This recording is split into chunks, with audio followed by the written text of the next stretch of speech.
Então, gente, voltando aqui à aula de constitucional, né? Paramos aqui, né, em mutação constitucional, né? Vamos ver aqui, né? Parece meio que repetitivo, mas é de propósito, né? Porque a repetição vai te levar à vitória, né? A excelência da repetição vai te levar à vitória. Fundamental isso. Então, mutação constitucional é a forma pela qual o poder constituinte difuso se manifesta. Então, mutação constitucional é a forma pela qual o poder constituinte difuso se manifesta. É a forma de alteração do sentido. É a forma de alteração do sentido. Forma de alteração do sentido de quê? Da Constituição, né? Do texto maior, da Carta Magna. Sem afetar o quê? A letra da lei, a letra da Constituição. Então, muda o sentido sem afetar a letra da lei. Mutação constitucional. Trata-se de uma alteração do significado do texto. É uma alteração do significado do texto, né? Alteração do significado do texto na interpretação, que é adaptado conforme o quê? A nova realidade na o quê? Na Constituição, na qual ela está inserida ali na sociedade, né? Então é o fenômeno pelo qual os textos constitucionais são alterados, sem revisões ou emendas. Então, é uma alteração no texto constitucional sem mudar a letra de lei, sem revisões e sem emenda. Mutação constitucional, beleza? A fase da recepção ou não recepção aplica somente aos atos infraconstitucionais. Então tá aqui, né? Vamos mudar a corzinha aqui, ó. Então tá aqui, né? A fase da recepção ou não recepção está ligada, aplicada ao quê? Aos atos infraconstitucionais, né? Eles vão ser recepcionados ou não recepcionados. Não se falando no mesmo para as normas de hierarquia constitucional. Não se falando no mesmo para as normas de hierarquia infraconstitucional. Os atos infraconstitucionais é a própria lei penal, né? O Código de Processo Penal, né? Que foi feito antes da Constituição, eles foram recepcionados pela nova Constituição. Adota-se a tese da revogação. Segundo a qual a norma posterior revoga a anterior emanada do mesmo órgão. Então, segundo a qual a norma posterior, ela revoga a norma anterior, né? Então, declara expressamente, seja com ela incompatível, declarando expressamente, seja com ela incompatível, ou que regula inteiramente a matéria. Quando é que uma norma posterior vai revogar uma norma anterior? Quando está declarada ali expressamente no texto, quando ela for incompatíveis e quando regular inteiramente a mesma matéria. Beleza? Uma norma posterior vai revogar uma anterior. Quando declarar expressamente, quando for incompatível e quando regular inteiramente a mesma matéria. O status de supralegalidade é adotado para os tratados de direitos humanos internalizados, seguindo um rito diferente do previsto no artigo 5º, parágrafo 3º. Então, o status de supralegalidade é adotado para os tratados de direitos humanos internalizados com um rito diferente previsto no artigo 5º, parágrafo 3º. Porque se o rito for o mesmo do artigo 5º, parágrafo 3º, terá força de emenda constitucional e não de norma de status supralegal. Com relação ao fenômeno da mutação constitucional, esse fenômeno é um meio informal de se alterar a Constituição sem modificar o seu texto formal. Então tá aqui, né? É um meio informal de se alterar a Constituição sem modificar o seu texto constitucional, sem modificar por emenda ou revisão. Esse fenômeno é uma manifestação do poder constituinte difuso. Esse fenômeno é uma manifestação do poder constituinte difuso. Entendido como aquele voltado à alteração do significado e do alcance dos enunciados normativos constitucionais. Para o quê? Adaptá-los à nova realidade social. Então, o fenômeno da mutação constitucional, né, é uma manifestação do poder constituinte difuso, né, que é voltada à alteração do significado sem alteração do texto de lei, que alcança, né, tem um alcance dos enunciados normativos constitucionais para quê? Adaptá-los à nova realidade da sociedade. O STF admite o uso da mutação constitucional. Importantíssimo, está aqui, né? O STF admite o uso da mutação constitucional como fundamento da interpretação judicial em sede de controle difuso. O STF, ele admite o uso da mutação constitucional como fundamento de quê? Da interpretação judicial em sede de controle difuso. A revogação tácita da ordem constitucional pretérita,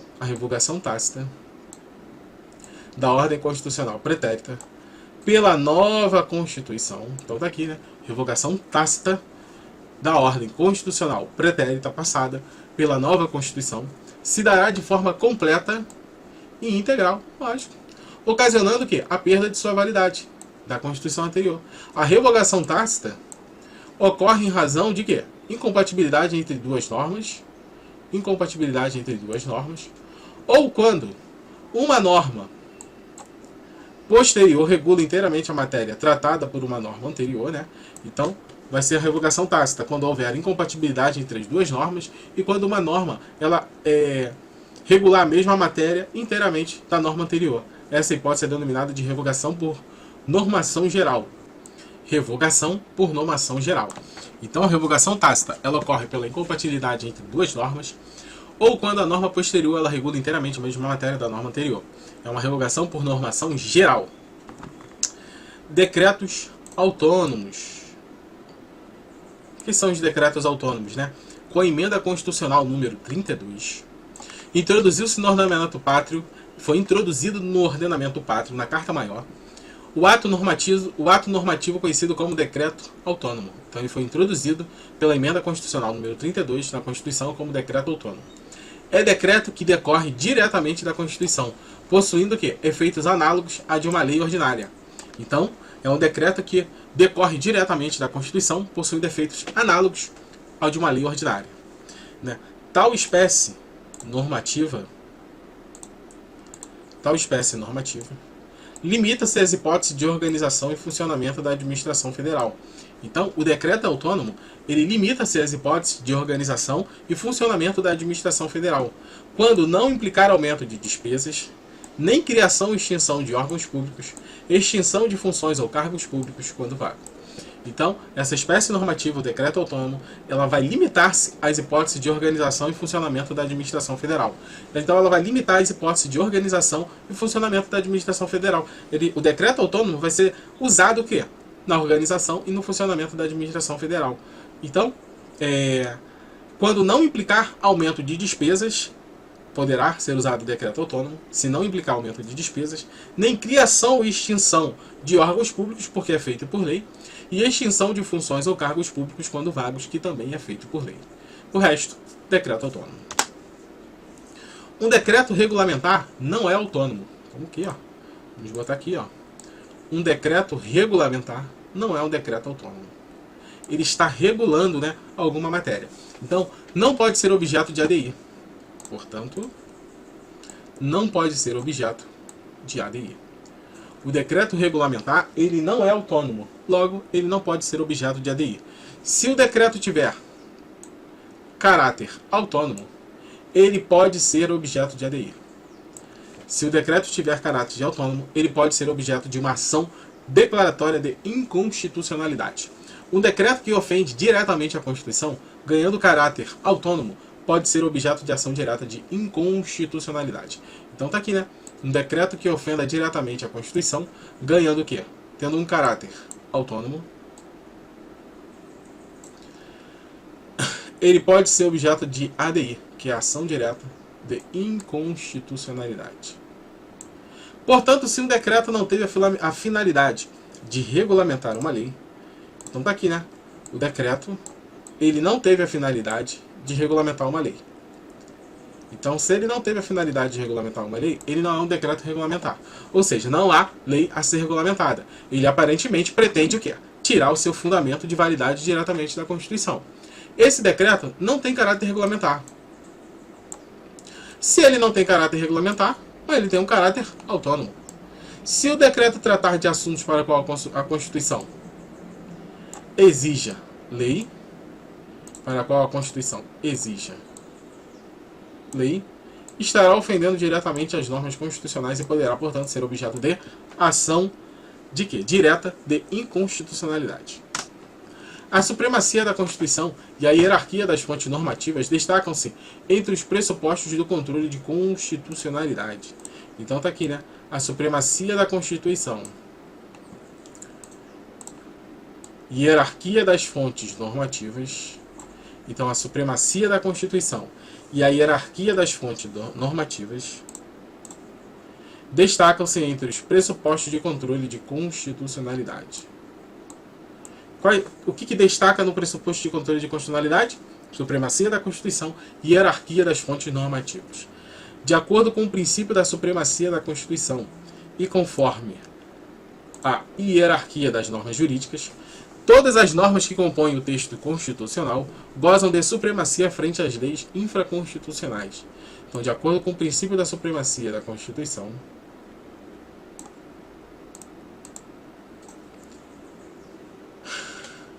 a hierarquia das normas jurídicas e conforme a hierarquia das normas jurídicas, todas as normas que compõem o texto constitucional gozam de supremacia frente às leis infraconstitucionais.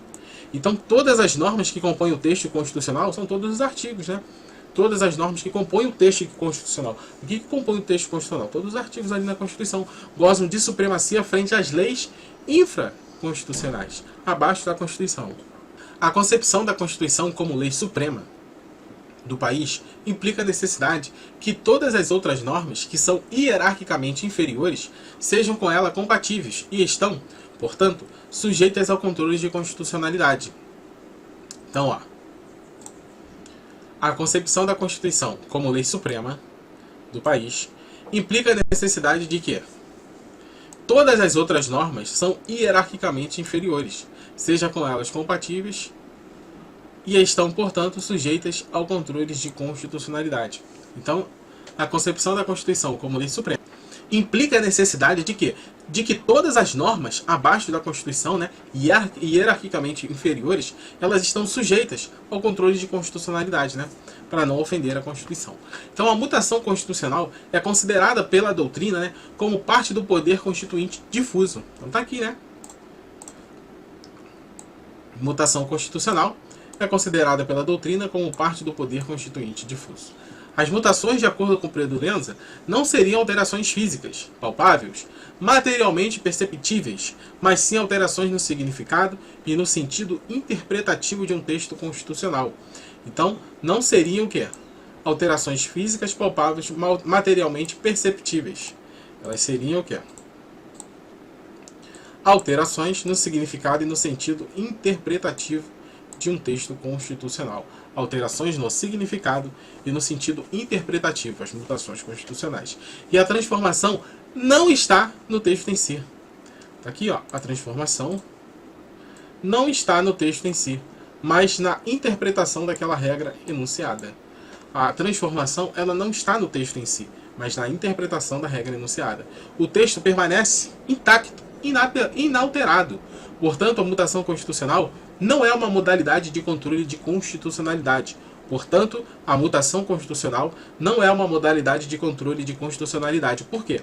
Porque o texto permanece inalterado. Por isso, não é uma modalidade de controle de constitucionalidade a mutação constitucional, que tem alterações no significado e no sentido interpretativo, e não em alterações físicas palpáveis e materialmente perceptíveis. Beleza? O controle concentrado de constitucionalidade tem como objeto de lei ou ato normativo. Então, o controle concentrado de constitucionalidade,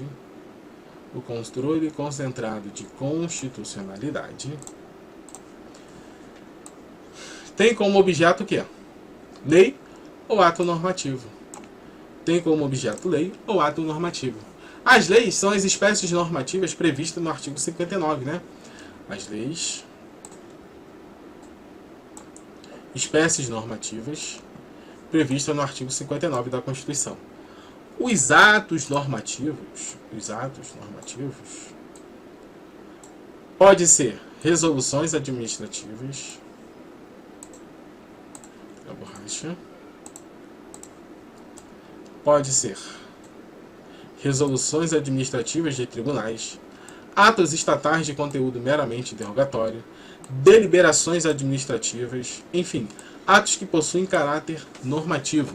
Então, os atos normativos, eles podem ser resoluções administrativas de tribunais, atos estatais de conteúdo meramente derrogatório, deliberações administrativas de órgãos judiciários e atos que possuem características normativas. Mesmo que a emenda ainda não esteja vigente, é possível fazer o controle de constitucionalidade. Informação importantíssima. Mesmo que a emenda ela não esteja vigente, já pode fazer o controle de constitucionalidade em cima da emenda, se ela está afetando ou não ali a Constituição, beleza? Mesmo ela não estando vigente. De forma geral, os decretos regulamentares não podem ser objeto de ADI. Então tá aqui, né? Então já sabemos aí, né? Fundamental, né? Que os decretos regulamentares não podem, em regra geral, não podem ser objeto de ação direta de inconstitucionalidade. Em regra geral, os decretos regulamentares não podem ser objetos de ação direta de inconstitucionalidade, pois não possuem o quê? Não possuem autonomia jurídica.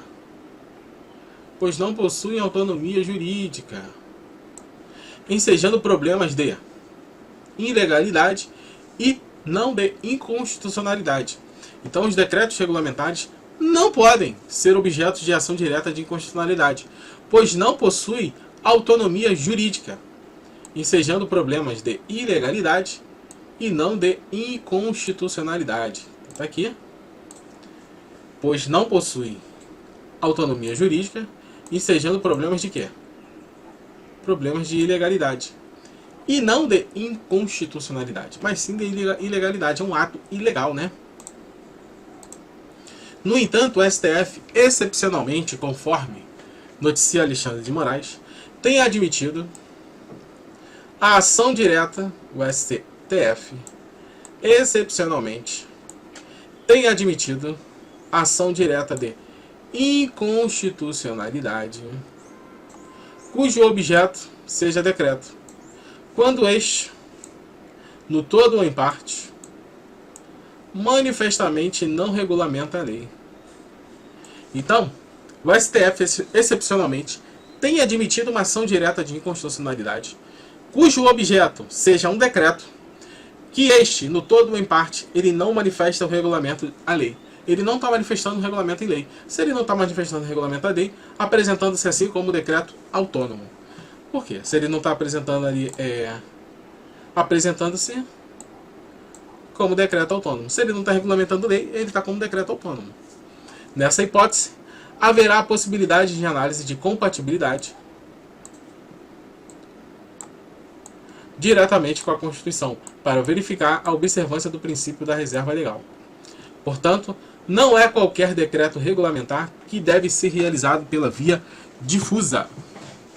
Não é qualquer decreto regulamentar que deve ser realizado pela via difusa. Não é qualquer decreto regulamentar que deve ser realizado pela via difusa.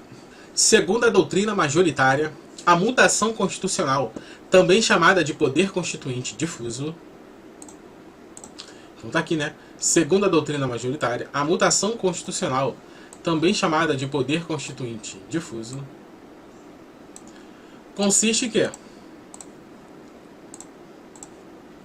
Na alteração de sentido de um dispositivo constitucional, de modo informal, ou seja, considerando vários elementos, dentre eles contexto de aplicação da norma, efeitos, aspectos culturais, entre outros. É dizer, realizada uma reinterpretação da norma constitucional sem alteração formal.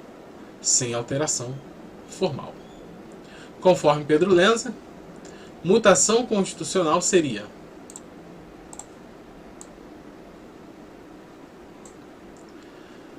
um processo informal da mudança da Constituição, por meio do qual são atribuídos novos sentidos, conteúdos, até então não ressalvados à letra da Constituição,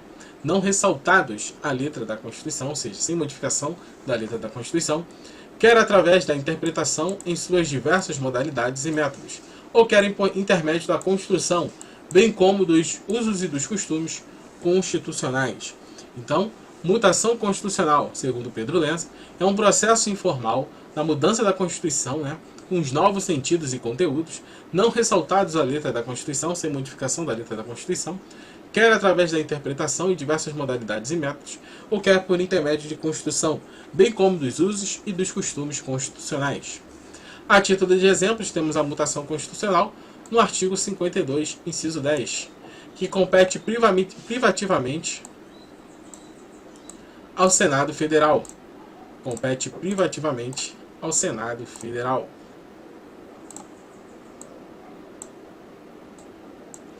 Suspender a execução, no todo ou em parte, de lei declarada inconstitucional por decisão definitiva do STF.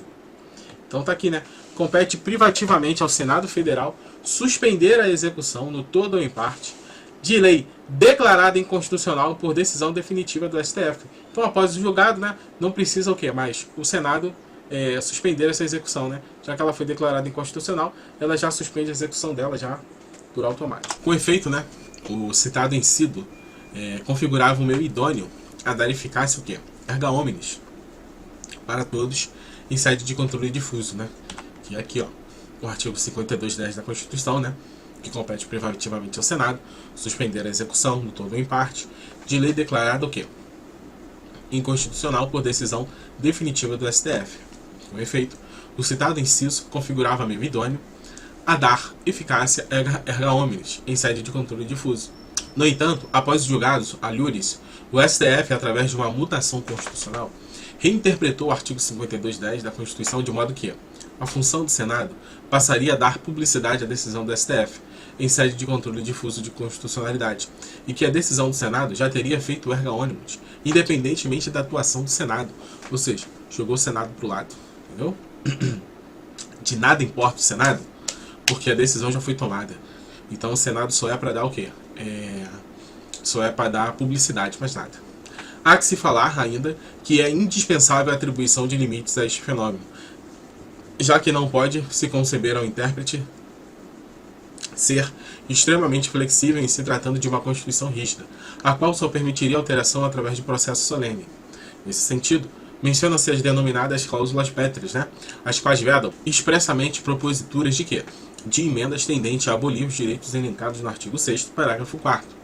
Logo, se o legislador está proibido de alterar os direitos ali elencados de maneira a suprimi-los, obviamente o intérprete também não poderia proceder da mesma forma. Portanto, uma vez que os mecanismos de mutação constitucional encontram óbice aos limites materiais previstos na Constituição, o teto remuneratório dos servidores públicos estaduais, o teto remuneratório é o limite máximo do valor da remuneração de agentes públicos estabelecido pela Constituição Federal. De acordo com o artigo 37, inciso 11 da Constituição, em âmbito estadual, esse limite é, no Poder Executivo, o subsídio do governador, no Poder Legislativo, os dos deputados estaduais, e no Poder Judiciário, a remuneração dos desembargadores do Tribunal de Justiça. Então, a Constituição limita, né, a remuneração dos agentes públicos nos estados, ali no Poder Executivo, no Poder Judiciário e no Poder Legislativo. No Poder Executivo, o teto do governador não pode passar. No Poder Legislativo, dos deputados estaduais. E no Poder Judiciário, dos desembargadores dos Tribunais de Justiça. Lamentável, Brasil sendo Brasil. Artigo 37 da Constituição. A remuneração e o subsídio dos ocupantes de cargos, funções e empregos públicos da administração direta, autárquica e fundacional, dos membros de qualquer dos poderes da União, dos Estados, do Distrito Federal, dos municípios, dos detentores de mandato eletivo e dos demais agentes políticos e os proventos, pensões ou espécies remuneratórias percebidos cumulativamente ou não, incluídas vantagens pessoais ou de qualquer outra natureza, não poderão exceder o subsídio mensal em espécie dos ministros do Tribunal Federal, aplicando-se como os limites nos municípios, o subsídio do prefeito, nos estados, o subsídio mensal do governador,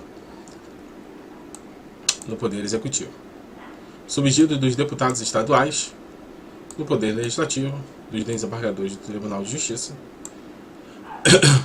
dos tribunais, limitado a 90 inteiros e 25 centésimos por cento do subsídio mensal, em espécie dos ministros do STF. Aplicável este limite aos membros do Ministério Público, procuradores e defensores públicos. Porém, a Constituição prevê ainda, no parágrafo 12 do artigo 37, que é possível fixar na Constituição Estadual um único limite para todos os servidores de todos os poderes, como sendo a remuneração dos desembargadores Então tá aí, né? É possível fixar na Constituição Estadual um único limite para todos os servidores de todos os poderes, como sendo a remuneração dos desembargadores. Esse limite apenas não pode ser aplicado aos subsídios dos deputados estaduais. Informação importante. Informação de prova. Então é possível fixar na Constituição Estadual um único limite para todos os servidores de todos os poderes, com a remuneração dos desembargadores dos tribunais de justiça. Esse limite apenas não alcança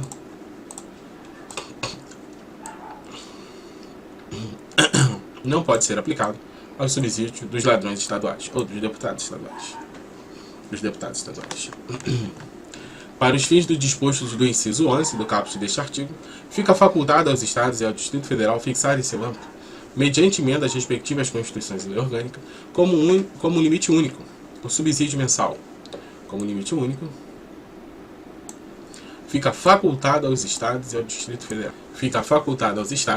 Federal.